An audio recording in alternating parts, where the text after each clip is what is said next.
this love pain. Anybody gotta feel like a Bible for this love pain. Anybody got a prayer like a session for this love pain, yeah.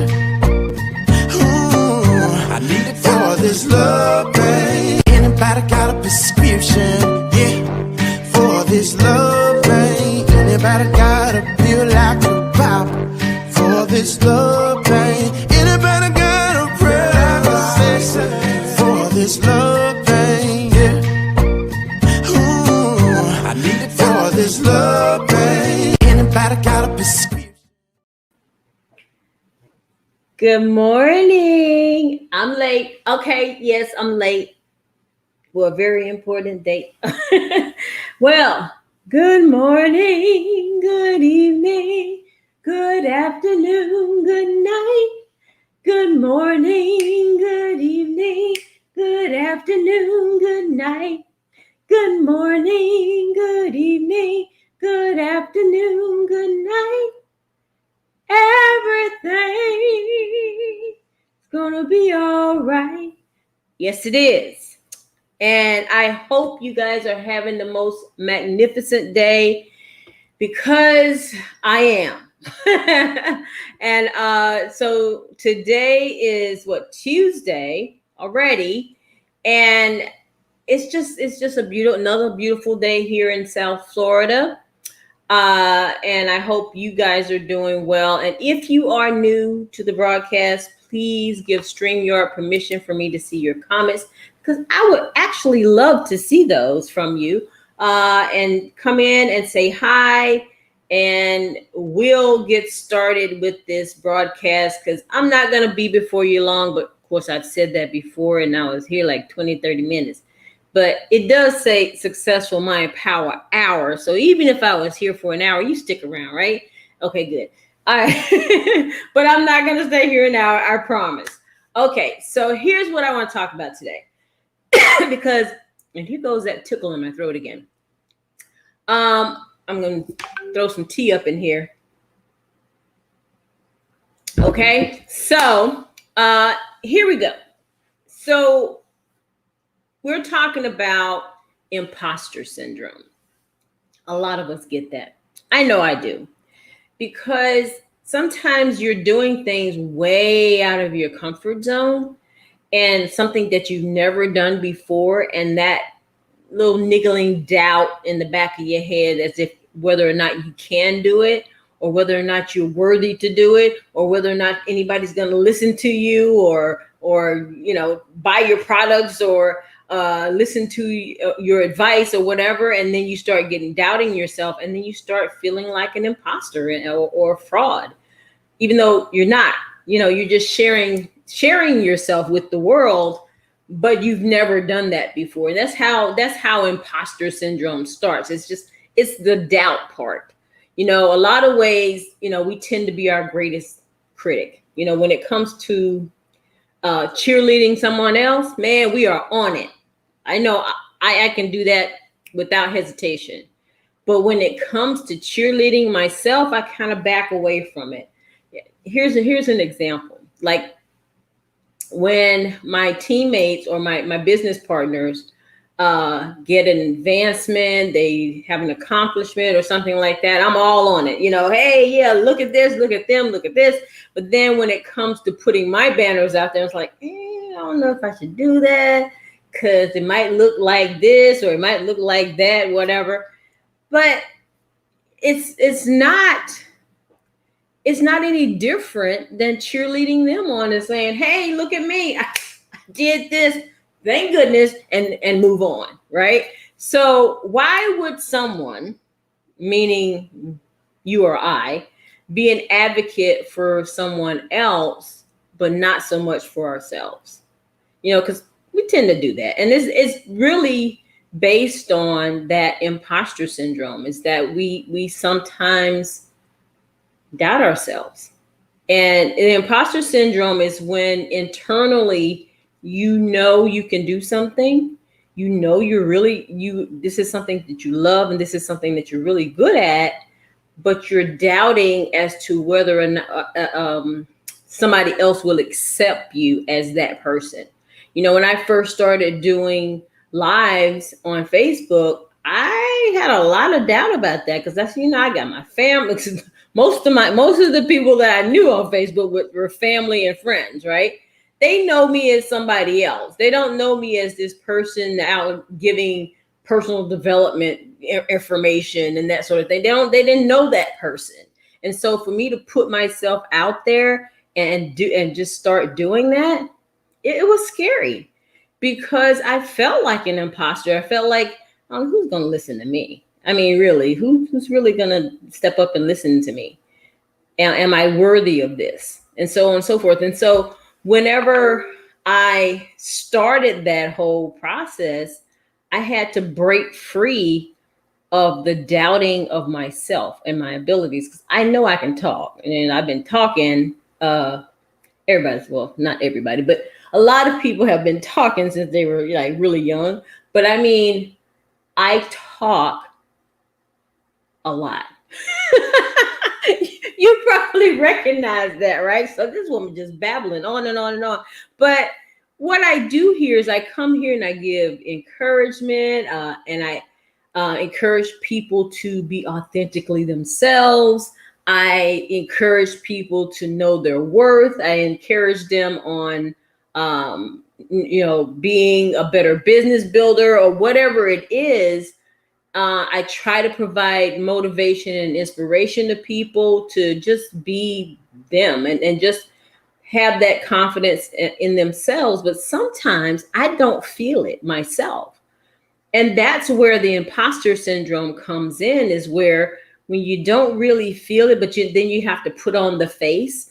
Like when I come on here and I'm feeling down or like crappy, I have to put on the smiling face anyway, because there's no point in me coming here, oh God, I feel so bad. I mean, that would that be encouraging to you? I'm thinking no, right?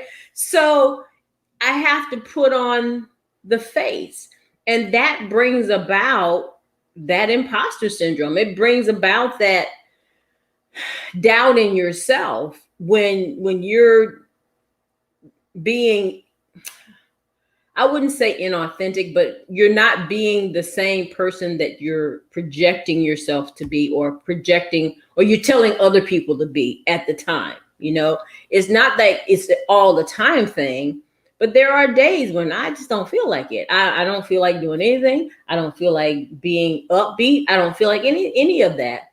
But when it's my time to get online, I have to switch that off and say, okay, you're going to have to be upbeat right now because, somebody else is looking at you and they may need something different than what you're projecting.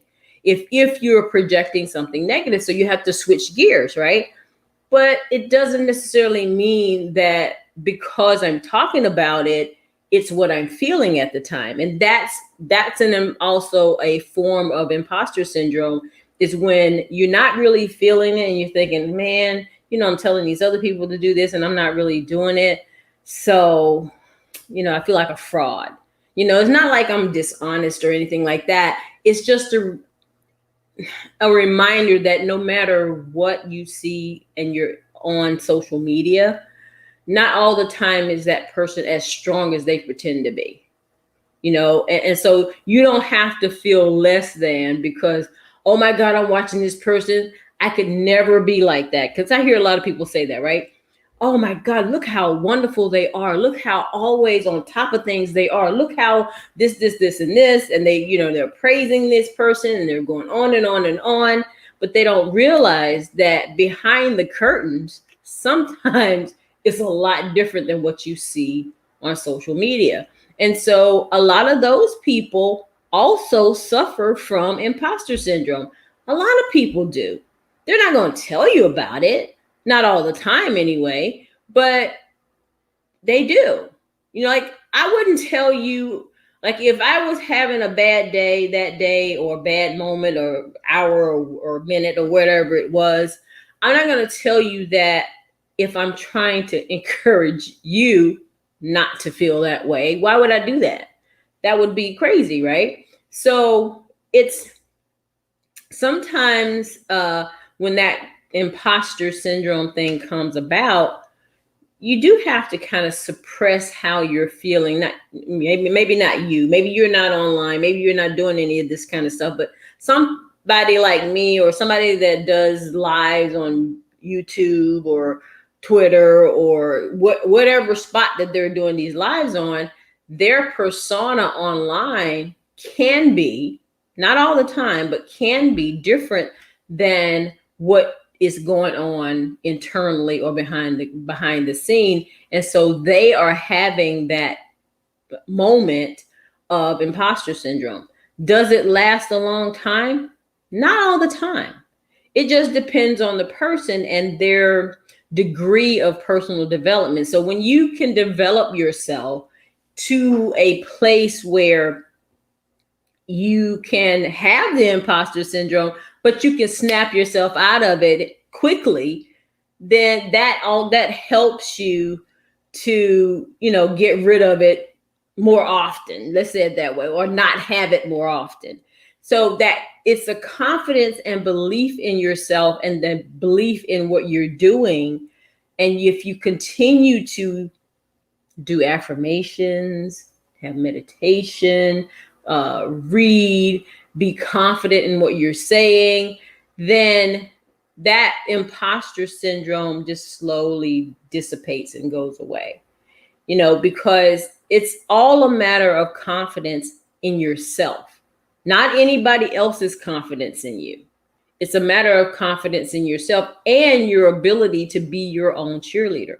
Because sometimes if you're not feeling well, or you're not necessarily sick, kind of feeling well, but if you're not feeling all that upbeat, or you're not feeling like, oh God, can I do this today? Then you can, talk yourself into feeling that way before you get online or before you show your face to the world. And then you don't have those feelings of imposter syndrome, because it's a real thing, guys. It's not just something somebody made up. It's you don't feel like worthy. I guess I think that would be the word. You feel like a fraud. You feel like you're not worthy of doing or saying what you are projecting to the world. And sometimes, it makes you feel bad. And that's okay. But find ways to get over it. And here's some really good ways. And I already mentioned this before. Affirmations are so powerful, and affirmations are just those things that you say to yourself that are more positive, that are the opposite of the negative feelings that you're having.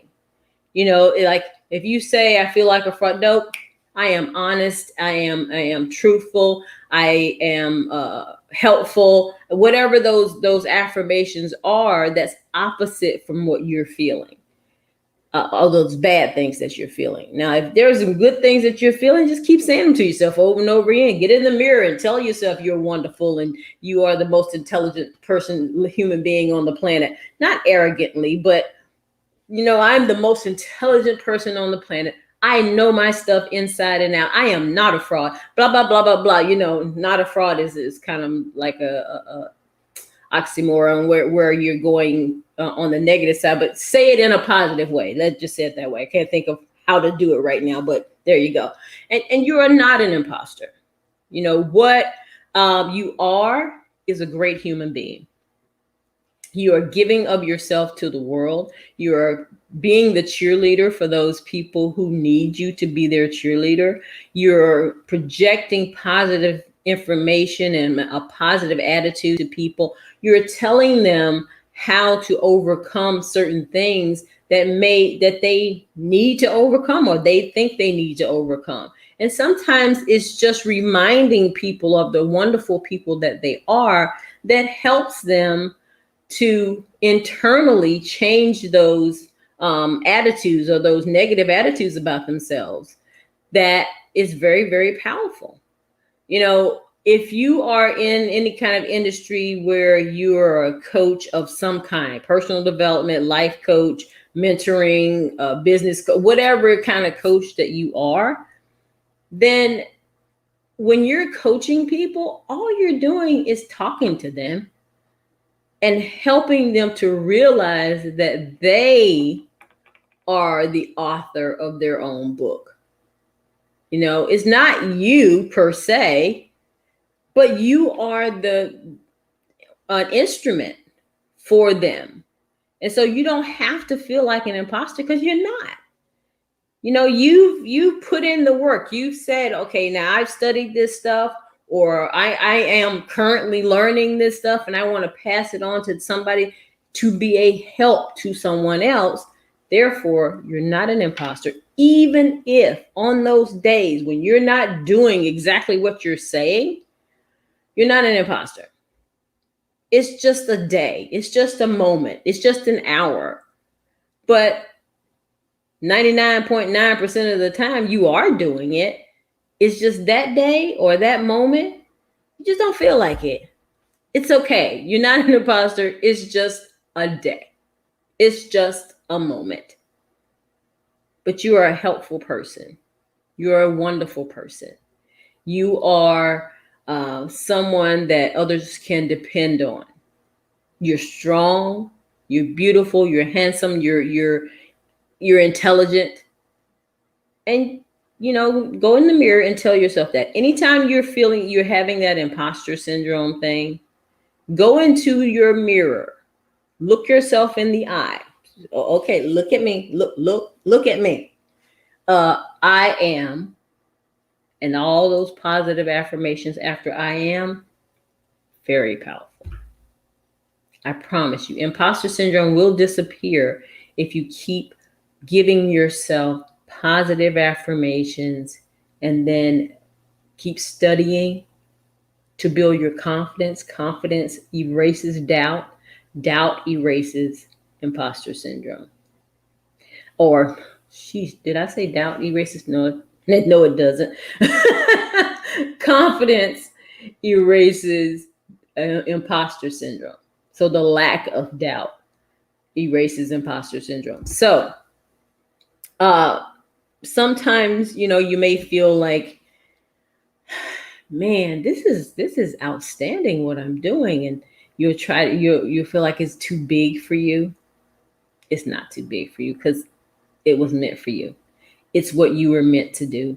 It's your purpose in the world. You are not an imposter. I promise you. I promise. Okay. All right. So go ahead and show your talent. Share your knowledge. Be a cheerleader for others, but most of all, be your own cheerleader. And that will help you to get rid of imposter syndrome. All right. So I hope you got something out of it. Please like and share this video with someone you think may need it. And I will talk to you on my next video in a couple of days. Well, day after tomorrow. But in the meantime, I wish you peace. I wish you love. And I love you guys so much. Thanks for watching. And I'll talk to you later. Bye.